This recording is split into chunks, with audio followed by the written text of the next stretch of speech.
sadii yaa'ii dhaabbata biyyoota gamtoomanii irratti haasaa taasisan Jeneraal Al-Burhaan paartiin isaanii waliigaltee nagaa taasisuudhaaf hayyamamaa ta'uu dubbatan.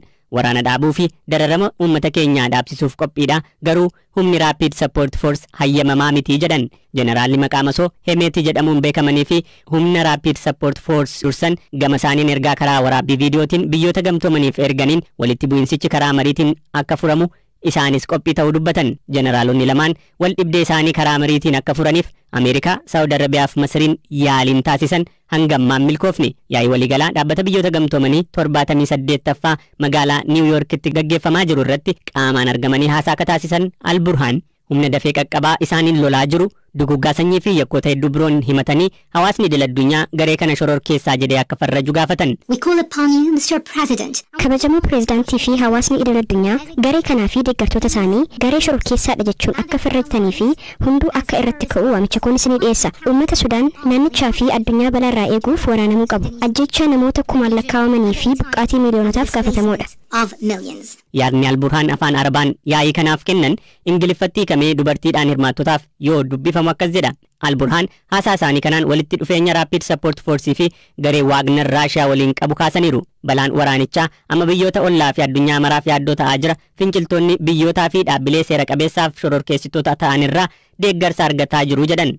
Al-Burhaan waraanni Sudaan keessatti gaggeeffamaa jiru kun waraana qaamolee lamaa ta'uu irraa akka darbe ibsanii biyyoota ollaaf naannichaatti bal'achuu akka danda'u isiniin mirkaneessaa jedhan. This war cannot be characterized as a war. Waraanni kun waraana raayyaa ittisaa fi humna dafee qaqqabaa gidduutti gaggeeffamu godhamee ilaalamuu hin qabu. Waraanichi dameelee mootummaa hundarratti xiyyeeffate. Haa ta'u malee balaan waraana kanaa nageenyaa fi tasgabbii naannichaa fi addunyaaf yaachisaa ta'uu isiniif mirkaneessa. Finciltoonni kun garee biroo fi dhaabbilee shororkeessotaa biyyoota naannichaa fi addunyaarra jiraniin ni hirbamu. Waraanni kun akka balaqqeeti. Waraana biyyootii kan naannicha jiranitti babal'achuu maludha. Garee kana deeggaruuf giddu seentummaan qaamolee naannichaa fi idil addunyaa ifa ta'aa dhufeera. Kana jechuun ammoo balaqqeen waraanaa kun naannicha gubuu danda'a jechuudha. Kun immoo nageenyaa fi tasgabbii naannoo fi idil addunyaatti dhiibbaa kallattii ni qabaata. Impact on regional and international peace and security. Sababii waraana kanaatiin yoo xinnaate namootni 7,500 ajjeefamuu isaanii ibsi dhaabbata miti mootummaa Akleed jedhamu ni mul'isa.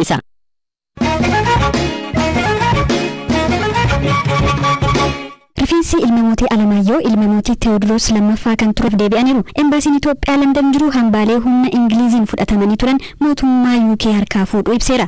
Hambaalee harkasaa gahan keessaa taabonni bataskaanaa madaanaalamii Maqdalaarraa hatame, rifeensa mataa ilma mootii Alamaayyoo, waancaa naasaan lommoxamee fi goraadee lolaa Maqdalaarratti hojiirra oole akka ta'es beeksiseera. Sirna hambaalee seenaa wal harkaa fuudhuu kaleessa fulbaana 21/2023 magaalaa Londonitti gaggeeffame irratti qondaalonni embaasii Itoophiyaa London jiru bakka bu'oonni bataskaana Ortodoksii Itoophiyaa koreen hambaalee biyyaalessaa deebisuu akkasumas hambaalee kana deebisuu keessatti kanneen shoora qaban hirmaataniiru. Anthropologistii fi koree hambaalee hataman deebisuu keessatti miseensa kan ta'an Alula Pankrest hambaalee kunneen deebisuun tarkaanfii gaarii akka ta'e dubbataniiru.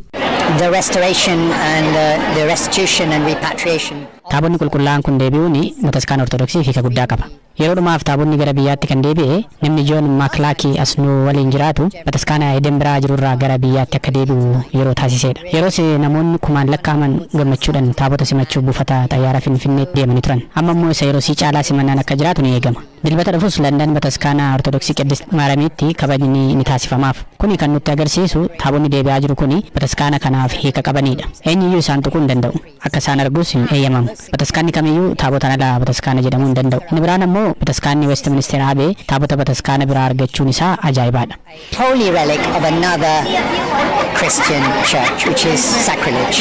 Sagantaa kanarratti kan argaman Alula Pankrest kaka'umsa namoota dhuunfaan taabotni deebi'uun hambaaleen maatii moototaa Westminster Abbey fi godambaa British jala jiran biroon akka deebi'an dhiibbaa gaarii uumuu akka danda'u himaniiru.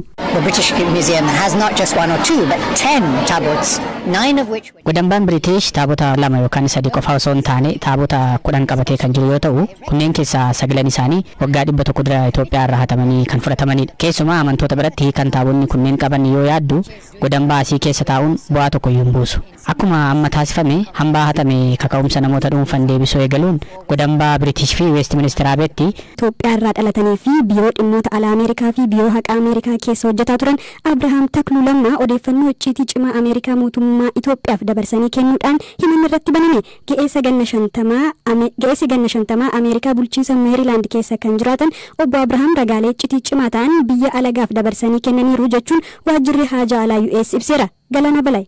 Dhalataan Itoophiyaa lammummaa US qabu kun mootummaa biyya alaa gargaaruuf jecha shiraan odeeffannoo ittisa biyya Ameerikaa walitti qabuun dabarsee kennuu akkasumas odeeffannicha fedha ofiif oolchuu ka jedhaniin himatni irratti baname. Himannaa dhalataa Itoophiyaa kana irratti baname kana ifa ka godhe abbaa alangaa waajjira haqaa biyyattiitti damee nageenya biyyaalessaa fi gargaaraa daayireektaraa biiroo qorannoo yakkaa federaalaa FBI damee Washington. Waajjirri haajaa alaa US ibsa baase kanaan obbo Abrahaam odeeffannoowwan iccitii tika Ameerikaa harkaa qabuu fi suuraa saatalaayitii waa'ee sochii garee hidhattoota Itoophiyaa keessa socho'anii karaa aappii waliin haasa'uuf tajaajiluutiin bakka bu'aa tika Itoophiyaaf ergaa turuu ibsicheereera. Haa ta'u malee obbo Abrahaam odeeffannoo sochii garee kamii akka mootummaa Itoophiyaatiif erge wanti eerame hin jiru. Obbo Abrahaam irra deddeebiin wayita Itoophiyaa daawwataa ture ragaa tika Ameerikaa CD'f DVD'tti garagalchuun qabatee ture jedha. Namni kun waajjiraalee US keessaa ragaalee iccitii cimaa ta'an erga daawunlood tolchee booda mallattoo iccitii ta'uu isaanii agarsiisuuf irra kaa'ame irraa balleessuun himatameera. Ministeerri dhimma alaa Ameerikaan qorannoo keessoo dhimma qabiinsa ragaalee iccitii mootummaa olaanoo geggeesseen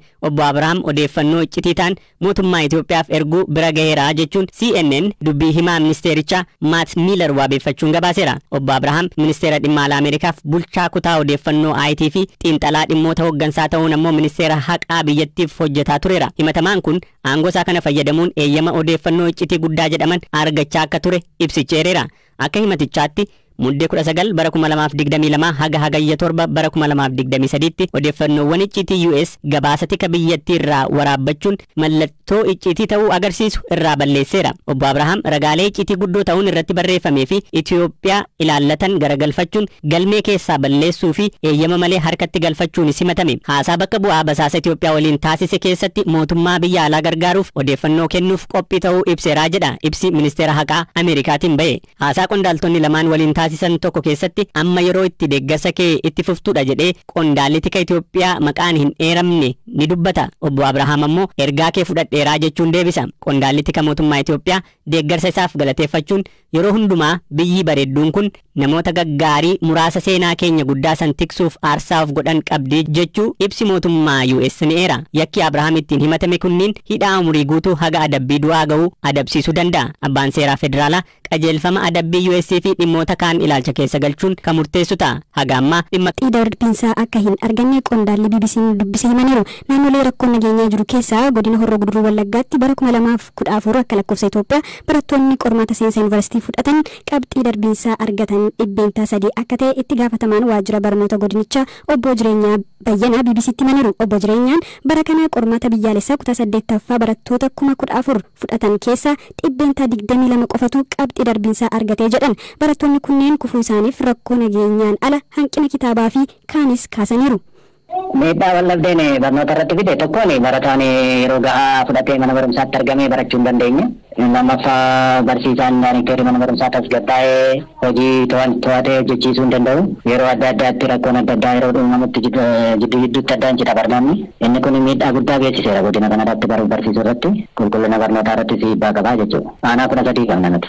Aanaa 13 keessa aanaa muraasa malee rakkoo nageenyaa kan hin qabne hin jiru. Yeroo gahaa fudhatanii tiitoriyaalii kennanii barsiisuu irratti dhiibbaa qaba jechuudha rakkoon nageenya.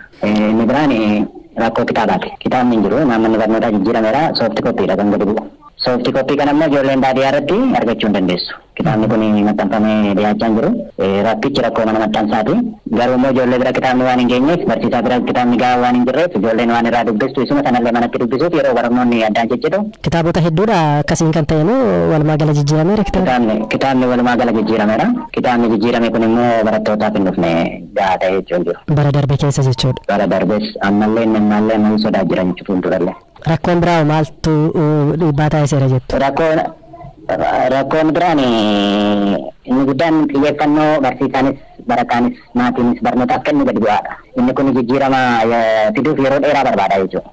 Maalirraa kan Yeroo dheeraa dhumu maalirraa kan ka'eef inni kun siiqaa seera. Imaammatichi firii piroomooshinii waan ta'eef dura barataan hin kufu jedhamee barataan otuma ga'umsa godhatiin darbaa deemee hanga yuunivarsiitiitti rakkoo ta'eera miti. Isa kana firii piroomooshinii waan tureef xiyyeeffannaa maatiinis ijoollee qayyabadhaa jechuun ijoolleenis teessee akka barataa duriitti daftara kitaaba ilaaluun yeroo miidiyaa sooshaal miidiyaa fi wantoota adda addaa irratti dabarsuu irraan ala barnoota irratti xiyyeeffachuun hin jiru. Barsiisonnis mataan isaa daanicheeris mataan isaa xiyyeeffatee jijjiirama ijoollee kana irratti fiduu irratti isaan kennata jiru ilaalla miti. Inni biraan rakkoo marmaartiin barsiisotaa jira. Isa kana mootummaan illee akka inisheetiivitti qabatee amma manneen jireenya barsiisotaa ijaaramee barsiisaan iddoo hojii isaa taa'ee akka hojjetu kan ilaalamaa jiru jira jechuudha. Kan biraan yeroo qormaataa kana barataan hanna kana barateedha. Hanna qormaataa warra hojjetanii darbuun sadarkaa tokkoffaatii kaasee amma sadarkaa lammaffaatii kaasee amma yuunivarsiitiitti jechuudha. Inni kun akkuma biyyaatti rakkoodha. Inni kunis ijoollee walirraa hojjennee darbina kan jechuun qophii gochuu dhabuun illee ni jira. Bara kana immoo